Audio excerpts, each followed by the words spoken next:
Imagine that you're a general on the battlefield, facing an unpredictable enemy. What's the worst thing that they could do?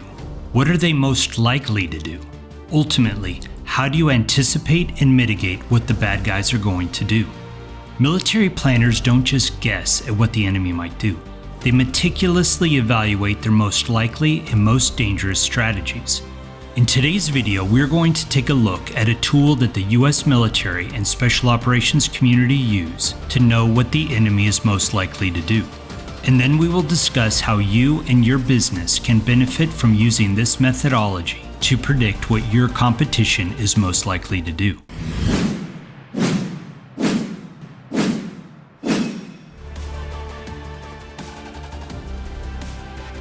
In the military planning process, the Military Intelligence Corps always has to predict what the bad guys are going to do. We call this determined threat course of action. Then, based off what the bad guys are going to do, the operations officers decide what the good guys or the friendly forces are going to do. We've already made a video about this process and how intelligence drives operations. But in this video, we are going to discuss what the military intelligence team does when predicting what the enemy forces are going to do.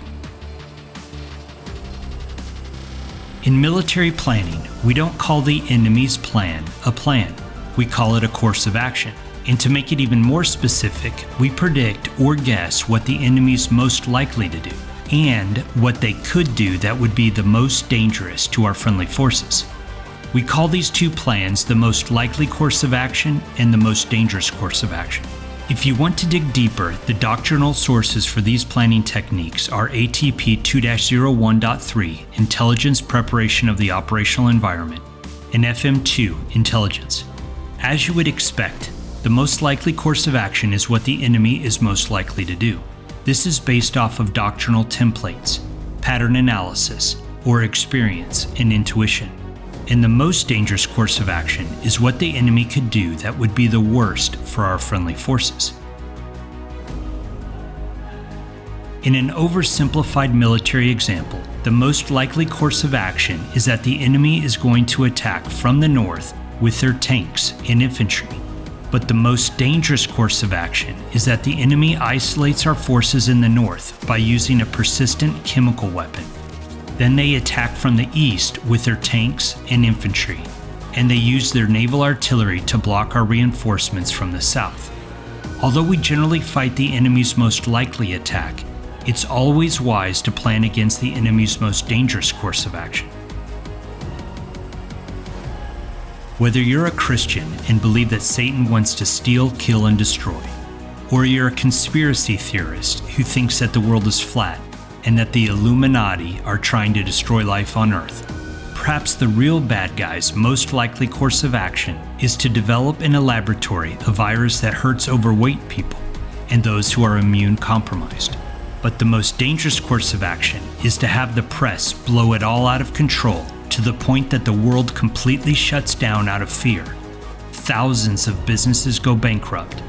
People are scared to have meaningful social interaction, and we have a near collapse of the global economy.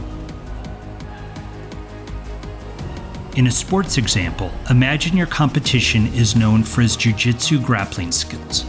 His most likely plan is to take the fight to the ground, so he can get an armbar or a submission, but perhaps he dedicated all of his time prior to the fight in developing his boxing skills. Now his most dangerous plan is to surprise you with strikes and knockout attempts. In business, it's always important to study and anticipate your competition's next move. Let's imagine that you're a small business attempting to outmaneuver the big business who currently dominates the marketplace. Because the big business already has a large share of the market, their most likely plan is to focus their efforts on marketing. This will help them continue to grow their customer base. However, their most dangerous plan would be to drop their prices to such a low figure that no other business in the market could compete and still stay in business. After a few months, all the small businesses would collapse and the larger business would become a monopoly, and then they would be able to raise their prices to a point where they could recuperate their losses.